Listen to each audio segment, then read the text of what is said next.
Yamunatiravanachari Yashodanandana Vrajajanarandana Yamunatiravanachari Yashodanandana Vrajajanarandana Yamunatiravanachari Yashodanandana Vrajajanarandana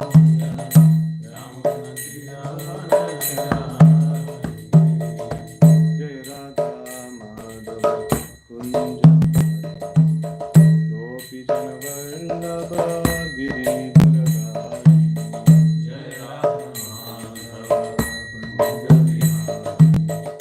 Gopi Jana Vallabha Giridharadhari Jai Radha Madhava Kunja Gopi Jana Vallabha Giridharadhari Jai Radha Madhava Kunja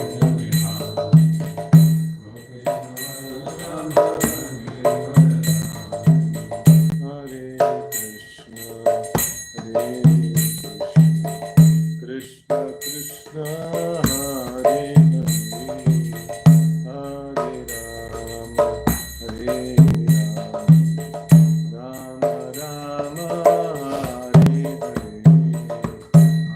Hare Krishna, Hare Krishna, Krishna Hare Hare, Hare Rama,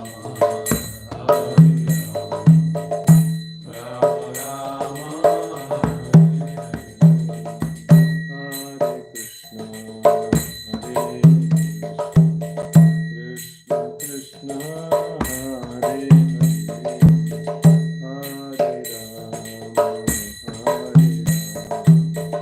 Rama, Rama Hare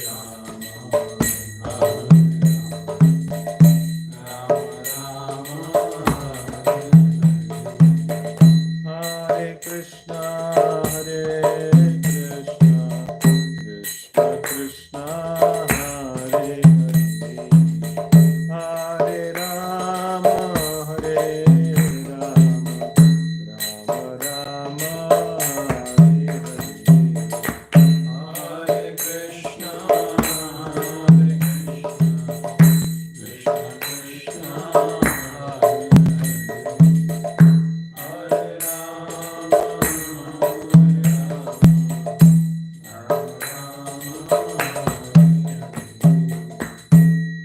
Shri Harinam Sankirtan ki jai. Om Namo Bhagavate Vasudevaya. Om Namo Bhagavate Vasudevaya. Om Namo Bhagavate Vasudevaya. Om Namo Bhagavate Vasudevaya. Om Namo Bhagavate Vasudevaya. Om Namo Bhagavate Vasudevaya.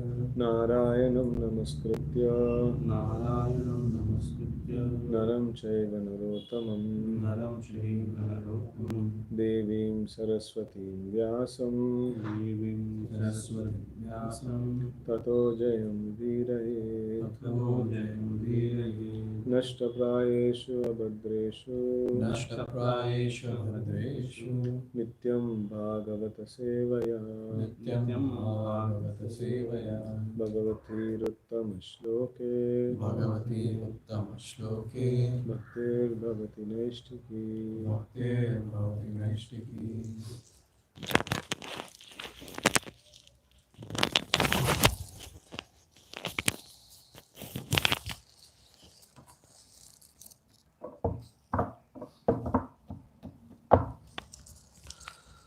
So we are reading from Canto 4, Chapter 29, Talks between Narada and King Prachinibarhi.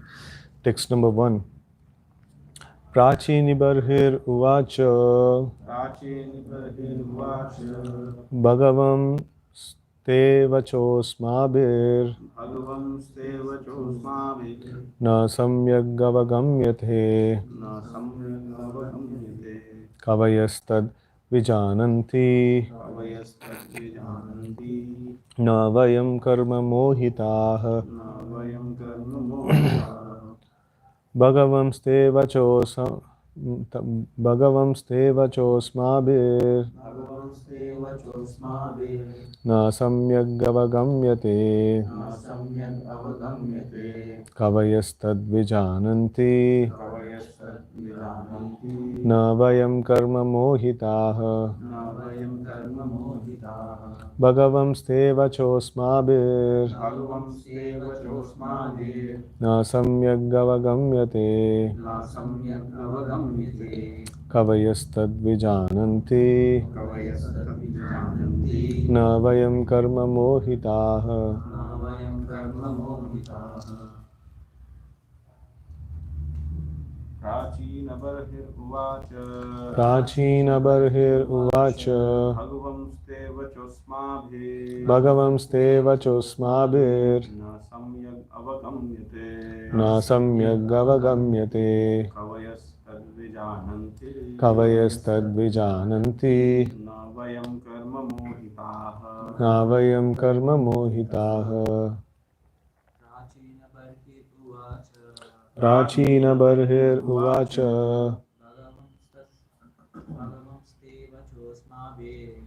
भगवंस्ते वचोस्माभिर्न सम्यगवगम्यते विजानन्ति न वयं कर्म मोहिताः प्राचीनबर्हिर्उवाच भगवंस्ते वचोस्माभिर्न सम्यगवगम्यते कवयस्तद्विजानन्ति न वयं कर्म मोहिताः प्राचीनबर्हिः उवाच King Prachinibarhi said, Bhagavan, O my Lord, te, your, vachaha, words, asmabhihi, by us, na, never, samyak, perfectly, avagamyate, are understood. Kavayaha, those who are expert, tat, that, vijananti, can understand. Na, never, vayam, we, karma, by fruitive activities, mohitaha, enchanted. Translation and purport by His Divine Grace A.C. Bhaktivedanta Swami Maharaj Srila Prabhupada. Jai Srila Prabhupada. King Prachinabarhi replied, My dear Lord, we could not appreciate completely the purport of your allegorical story of King Puranjana. Actually, those who are perfect in spiritual knowledge can understand, but for us who are overly attached to fruitive activities, to realize the purpose of your story is very difficult. In purport, in Bhagavad Gita 7:13, Lord Krishna says, Tribir gunamair bhaver ebihi sarvamidam jagat mohitam nabhijanati mam ebhyaha paramavyayam. Deluded by the three modes, goodness, passion and ignorance, the whole world does not know me, who am above the modes and inexhaustible. Generally, people are enchanted by the three modes of material nature and therefore practically unable to understand that behind all materialistic activities in the cosmic manifestation is the Supreme Personality of Godhead Krishna. Generally, when people are engaged in sinful or pious activities, they are not perfect in knowledge of devotional service. The allegorical story narrated by Narad Muni to King Barhishman is especially meant to engage conditioned souls in devotional service. The entire story narrated allegorically is easily understood by a person in devotional service, but those who are not engaged not in devotional service but in sense gratification cannot perfectly understand it. That is admitted by King Barhishman. This 29th chapter describes that by too much attachment for women, one becomes a woman in the next life. But a person who associates with the Supreme Personality of Godhead or his representative become free from all material attachments and is thus liberated. Om Ajnanatimirandasya Jnananjana Chakshurunmilitam Mena Tasmai Shri Gurave Namaha Shri Chaitanya Manobishtam Stapitam Mena Bhutale Swayam Rupaha Kadamahyam Dadati Swapadantikam Vandeham Shri Guroho Shri Yuta Padakamalam Shri Gurun Vaishnavamscha Shri Rupam Sagrajatam Sagana Raghunatanvitam Tam Sajivam Sadvaitam Savadutam Parijana Sahitam Krishna Chaitanya Devam Shri Radha Krishna Padan Sahagana Lalita Shri Vishakanvitamscha He Krishna Karuna Sindho Deenabandho Jagatpate Gopesha Gopika Kanta Radha Kanta Namostute Tapta Kanchana Gaurangi Radhe Vrindavaneshwari Vrishabhanu Sute Devi Pranamami Haripriye Vancha Kalpatarubhyascha Kripa Sindhubhya eva cha Patitanam Pavanebhyo Vaishnavebhyo Namo Namaha Jai Shri Krishna Chaitanya Prabhu Nityananda Shri Advaita Gadadara Srivasadi Gaura Bhaktavinda Hare Krishna Krishna Krishna Hare Hare Hare Rama Rama Rama Hare Hare. Krishna. So here we see that King Prachina Barhi, so he is expressing that he could not appreciate the purport of the allegorical story because he didn't have Prabhupada's purport or there. So, anyways, like the just in the last shloka of the previous chapter, it's a very nice word that is used. Parokshena prasidatham. So means the Lord is celebrated as one who is known indirectly. So this parokshavad is a very no, this is a thing that is used throughout the Vedic literatures everywhere. So Lord is indirectly addressed. So that personality, Raso Vaisaha. So like they will not tell who is that person, you know, like what is that? What else is there? Like pointing to the Lord. Tattvamasi, and So no, I am also like him. No, like to understand him, like no, okay, I am a spirit soul, so Lord is also spirit soul. So like that. So in this way, like there is so much. This one is there. So much parokshavad is there, and all of Upanishads is like full of indirect explanation of the Lord. So and why is it so? Because the Lord likes being indirectly glorified. So it is something that he likes. So and of course the devotees they directly glorify the personal aspects of the Lord, and the Lord likes that aspect also. Even in devotional, even in the intimate associates of the Lord, so they also sometimes like indirectly pull the legs of the Lord, indirectly glorify the Lord in different ways. So that is also a very nice ornamentation for the Lord. So this allegory is something that is not new. It is like or indirect way of glorifying the Lord or explaining about the Lord is not new. So it is the whole of Vedic literatures is filled with these things, and this also gives an opportunity for the Mayavadis and for the atheists and for the sense gratifiers to derive whatever they want to derive. So in that way, like the scriptures give way for all these people also to get engaged in the transcendental subject matter. So if it is only about pure devotional service, these people will not take interest, these people will not chant the scriptures. It is like deceived that it is talking about some gratification only, chant these things. So they chant all these Vedic mantras and this and that, and like unknowingly they come in touch with the transcendental sound vibration, and in that way they become purified, and gradually they start understanding the real meaning of the scriptures. So the scriptures are highly misinterpreted, or the scriptures are also called as Nigama Kalpataror, no? So it is like the Kalpa Vriksha. So anybody desires anything, they can derive it from the scriptures. So that is how the scriptures are. So, and if somebody knows, that is why it is mentioned Mahajano Ena Gatasya Panta. So this is Tarko Pratishta Shrutayo Vibhinna Nasha Munir Yasha Matam Nabinnam Dharmasya Tattvam Nihitam Guhayam. So this, though the scriptures talk about Shastra Yonitvad, that means the absolute truth can be understood through the medium of scriptures. Like that is how it is mentioned in the Vedanta Sutra. So now if you see the scriptures, so okay, fine, I'll study scriptures and I'll be able to understand. No, it is not possible. Because if you have the right kind of direction, right kind of guidance, then only through scriptures you will be able to understand the Supreme Lord. So without that, if I just go and approach the scriptures, whatever I want, I'll get. No, I'll not get the absolute truth.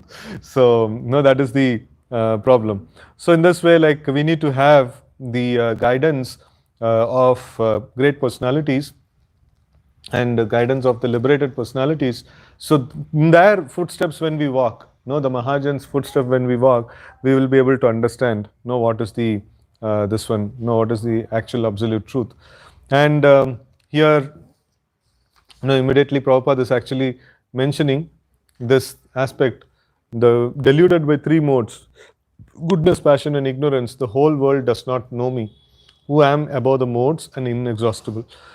So this very clearly shows that one has to be liberated. So whenever we talk about this word liberation, liberation means getting out of the clutches of goodness, passion and ignorance. Liberation means like being out of the three modes of nature. So that is called liberation. So and this is the word in general, it is it means. And we also have the definition of liberation, that means muttir hitva anyata rupam swarupena vyavasthiti. So that is like perfect definition of liberation. So but generally, so whenever we use this word liberation, it means that getting out of three modes of nature. So it just means that much. So like the perfect definition of liberation means to be situated in one's own position. So but here if we see, the minimal definition of liberation means getting out of three modes of nature. And from there to the perfect definition, it's like huge gap is there. Very, very huge gap is there. So we see that like Sagunan Samati Thaitan Brahma Bhuyaya Kalpate. So after we get out of the three modes of nature, so what is the previous two lines of this? Sagunan Samati Thaitan Brahma Bhuyaya Kalpate. Brahma Bhuta Prasannatma. No. So even in that also, Brahma Bhuta Prasannatma na saushati na kangshati sama sarveshu bhuteshu madbhaktim labate param. So after a person gets out of the clutches of three modes of nature, then after that he can actually progress on the path of bhakti. So he can do something about progressing on the path of bhakti. So now Bhakti Yoga, so as we have always described that Bhakti Yoga can be practiced by anybody. So but real Bhakti Yoga will come into action after liberation. Till then Bhakti Yoga is working on like removing the contaminations of modes of material nature. So then after that, the same Bhakti Yoga, the same limbs of Bhakti will act to increase our attachment to the lotus feet of the Lord. So these, both the things like in yoga system we studied. One is that reduction of material, contamination, and then development of attraction towards the object of worship. So these two parameters are there. So in other yoga systems, there is different methodology to reduce the attachment to the material things, reduce the attachment to the modes of nature, or reduce the attachment to the fruitive activities, and attachment to Brahman or attachment to Paramatma. So they have a different technique. But in Bhakti Yoga, we don't have two different techniques. We have only one technique. So like the same elements of Bhakti, the same Shravanam Kirtanam we do. In the beginning, it acts to like cleanse the material material contamination, and then as it progresses, we'll develop attraction towards the Supreme Lord. And one good thing is, because it's both are same process, so simultaneously and progressively these two things happen. So this is mentioned as that Bhaktir Paresha Anubhava Viraktir Anyatra Chaisatra Kahe Kakala prapadyamanasya yatasnatashus tushti pushtisu apayanugashu means anugasa. Gasa means like morsel of food. Anugasa means every morsel of food. No, and tushti pushti shudapaya means satisfaction, nourishment, and reduction of hunger. So all these things, no, simultaneously and progressively happens. No, like in other processes it doesn't happen. No, in other processes first, like virakti is brought about, then after that nourishment is given. First stop eating everything and starve and become become like dead almost, and then you progress like when what is that if you starve your material things, and what remains is spiritual thing. So it is like very meager, this one that actually comes out. So, but in bhakti it is not like that. So, the elements that are used are the direct elements which reminds us of the Supreme Lord. So, because of that, when the virakti happens, simultaneously bhakti is also happening, simultaneously, this one direct experience of the Lord is also happening. So, all these three things are happening. So, one nice thing here we can understand is that when we are in the modes of nature, like deluded by three modes of nature, the whole world does not know me. That's a very important thing. So when we are caught up in the modes of nature, so we cannot know like the Supreme Lord. So that is not possible. And who is above the modes and inexhaustible. So now devotees, so when devotees are practicing, like sometimes they hit the liberated position and they experience little bit of Krishna consciousness, and next moment they are there in the modes of nature and they're getting struggling like anything. And sometime when they hit the liberated position, they feel like, no, I am a pure devotee, so amazing. And then next moment, like, obnoxious, so itna like ganda thought kaisa aa sakte hain, and then devotee get confused, like, how he is simultaneously both. So as we had mentioned the previously also, like this hitting a liberated state is not a big deal. Maintaining liberated state is a big deal actually. So that is a very important thing. So pure devotees of the Lord, they constantly remain in the liberated state of existence. And sadhakas sometimes they hit the liberated state of existence. Just like chanting the names of the Lord or taking darshan of the Lord.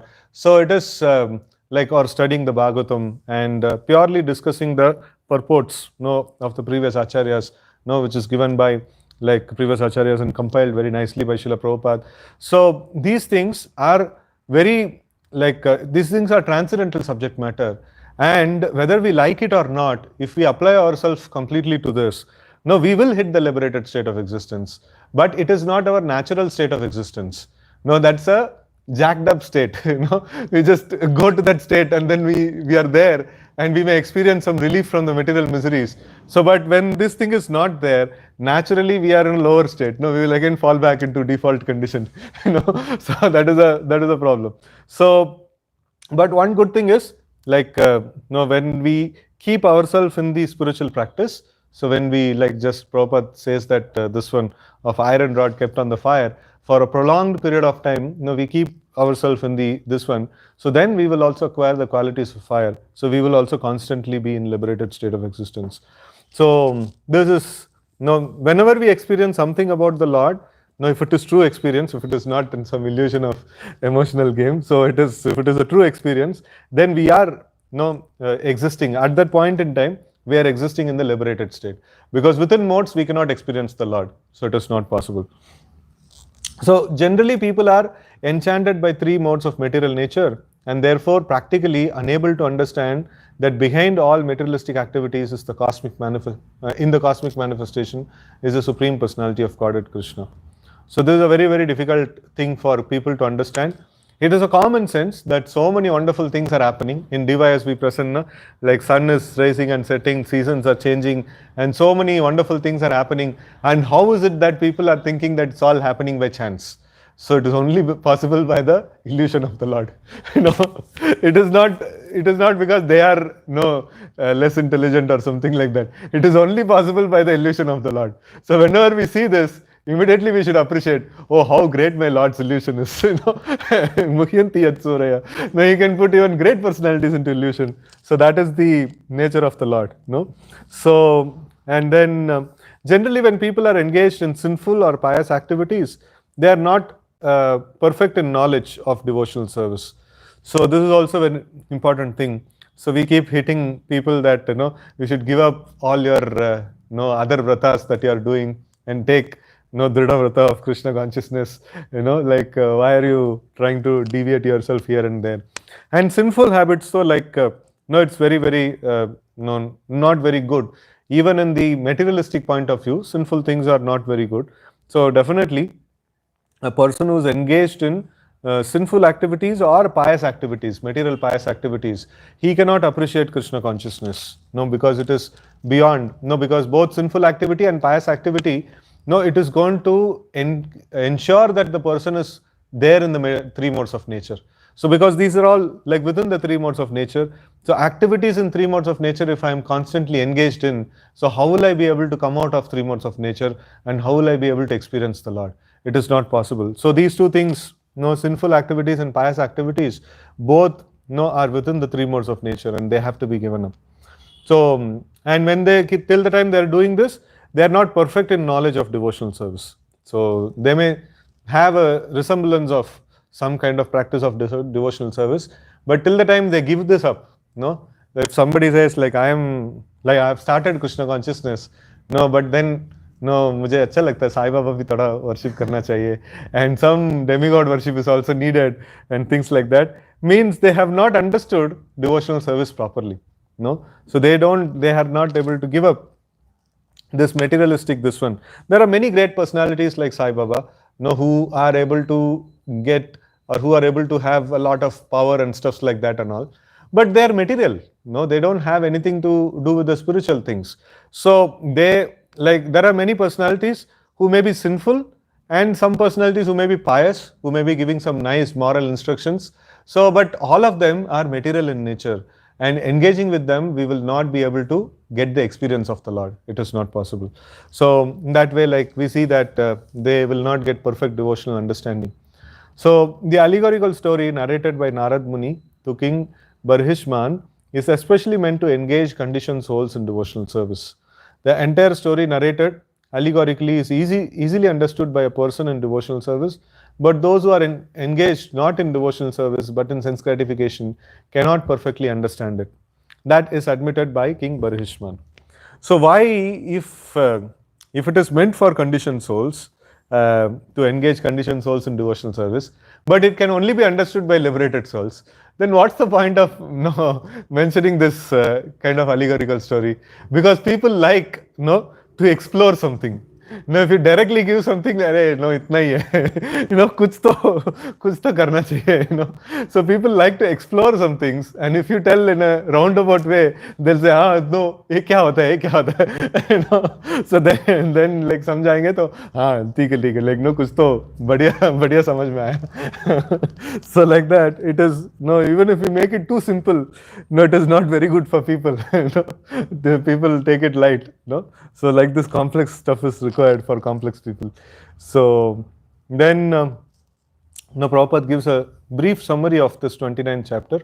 So this 29th chapter describes that too much attachment for women, one becomes a woman in next life, but a person who associates with the Supreme Personality of Godhead or his representative becomes free from all material attachments and is thus liberated. So somebody may say, okay, too much attachment to women, one becomes a woman, and too much attachment to God, one becomes God. So, see, too much attachment to women, you become another woman. You don't become that woman, right? So, too much attachment to God, he is a spiritual personality. You don't become that person, you become like that person. So, in that way, you become godly, So, not that, you become God. So, that is also very nice this one. So, another this one is, women, there can be many women, but God, there can be only one God. You cannot become another God. It is not possible. So in that way,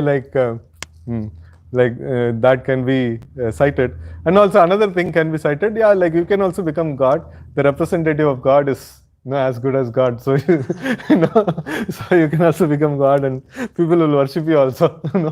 All that thing will happen. But then it is you cannot become God exactly. So that is there. And but a person who associates with the Supreme Personality of Godhead or is representative becomes free from all material attachment and is thus liberated. So in this way, mm, that what is that? Mukta Sangha se jayate. That this shloka is there, no, which says Tamodaram Yoshitam Sangi Sangam Mahat Sevam Dvaramahur Vimuktes. Like Mahat Seva or attachment to great personalities, attachment to spiritual entities. So we will become like them. We will develop those qualities. So in that Manasiksha it is mentioned. So when we come in touch with great personalities, so the great personalities are like very purified gems. So they actually reflect their qualities in our heart. Whatever their qualities are there, so those qualities will get reflected into our heart. And then we will also slowly start developing those qualities. So that is why Karanam Guna Sangasya. So like Sadasadyoni Janmashu. So if we associate with modes of nature, we will get good and bad bodies in this material world. So in the same way, if we associate with spiritual entities, we will get their qualities. So like that.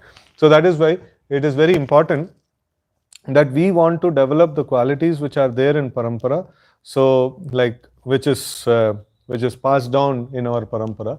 So there are many wonderful qualities that a devotee can develop. So but still a devotee is chaste enough to the parampara, and he just desires to develop the quality of the predecessors, like that, and he wants to like serve them in that particular way, and in that way, like he wants to serve the Supreme Lord. So the attachment to one's parampara, so that is also very important, like all the personalities in the parampara, and especially the immediate acharya, it is very essential. So then we will be able to progress nicely in the Krishna consciousness. So because Krishna consciousness is not just some some aspect of advancement in Krishna consciousness or aspect of intensity of meditation. This is possible, the intensity of meditation, and this one is possible only if all the etiquettes are nicely followed. So one of the etiquettes is that the liberated acharya who saves us, so we have to be very chaste to that personality. So it is not like we are brought to a supermarket and now we have a choice what to purchase, and like, okay, ye dukan mein acha nahi to dusra dukan dekhenge. So like that. So that is not very good actually. In the spiritual practice, we are very chaste to the parampara, and at the same time we may appreciate other Vaishnavas. So but it is like it is not that we will follow those Vaishnavas. So like once I think Sakya Prabhu or somebody gave this example of this a Sri Vaishnava Acharya. He gave this example, it seems, that like in a well, like many people are fallen in the well, and there are so many different, like liberated, means so many different people who are there outside the well, and they are throwing the rope. So and a person is catching hold of the rope, like, and then climbing out of the well. So when he is climbing out of the well, he may appreciate other ropes, but if he tries to jump from one rope to another, so he may fall. It is not very good. And another aspect is there is an aspect of gratitude.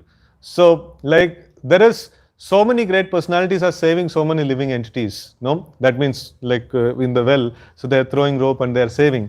So like one has to be chaste and one has to be grateful to the personality who is saving. That is also very important. So these are like some of the essential etiquettes of Krishna consciousness. So if this is not there, so then the practice of Krishna consciousness or what is it?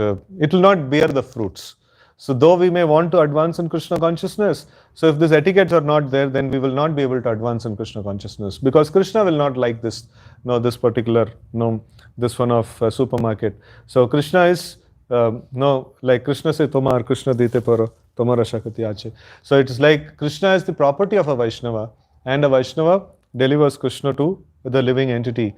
So that is considered to be the rope, and like when the Vaishnava actually saves the living entity, so like especially the liberated Acharya, who is saving the living entity, so we should be very grateful and attached to him.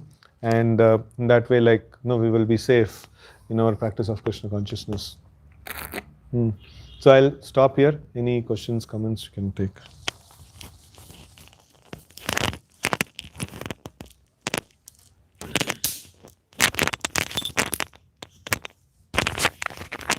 Hare Krishna Prabhuji.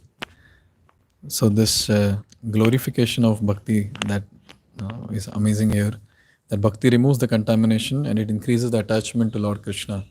And the comparison with the other yoga systems is also very nice.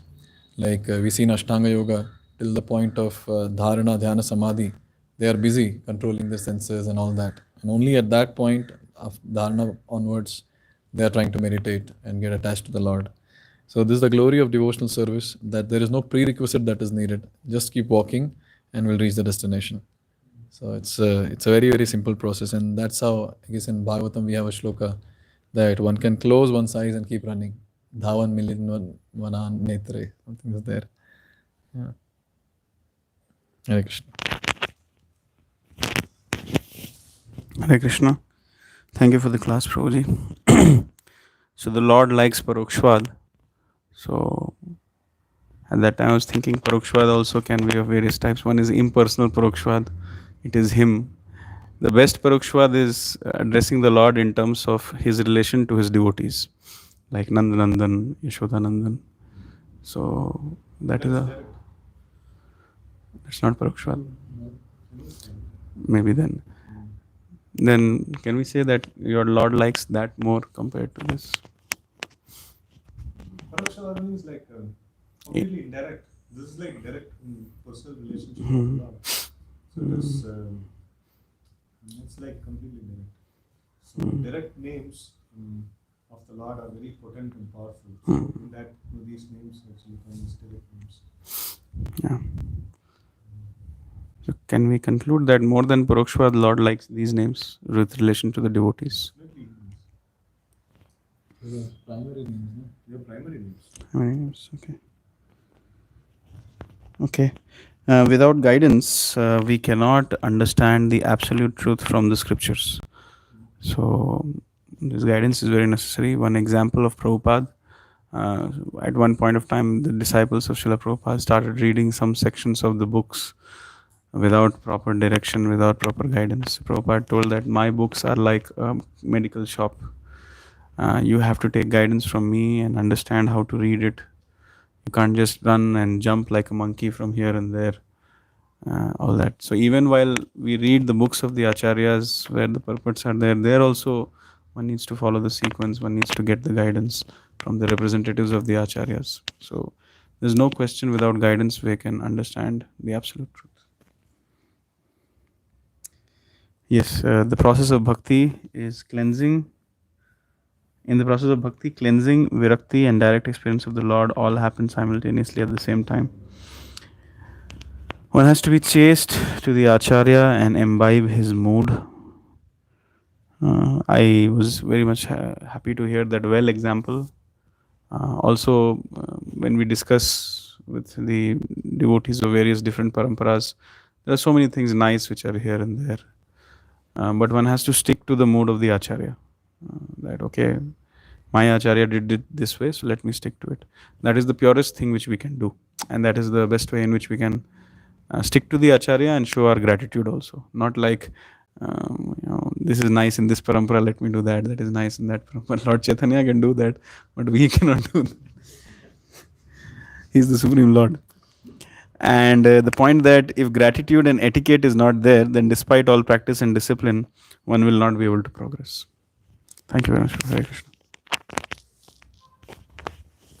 Hare Krishna Prabhuji. So the first point which you made, that bhakti, so it is a simple process comparing to other process.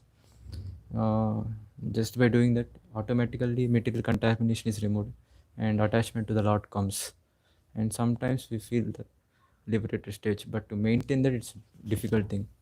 And in the, as purport mentioned, one who associates with the Supreme Personality of Godhead or his representatives becomes free from all material attachment and is thus liberated.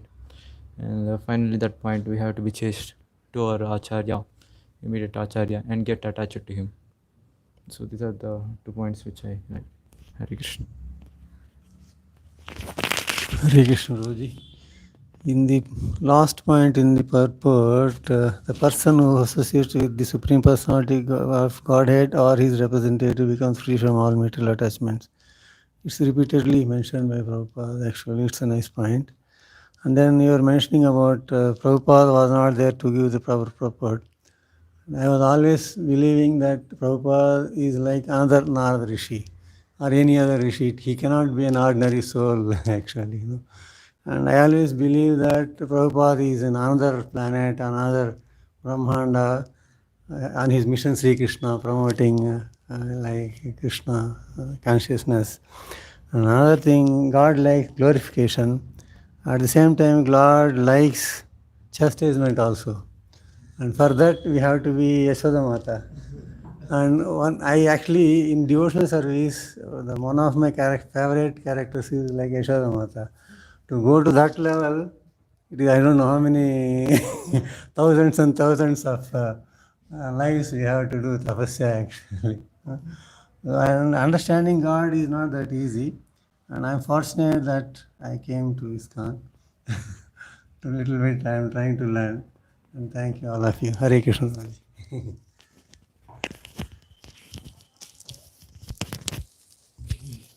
ग्रंथराज Shrimad Bhagavatam की जय, गौर भक्त वृंद की जय, शिल प्रभुपाद की जय। कृष्ण।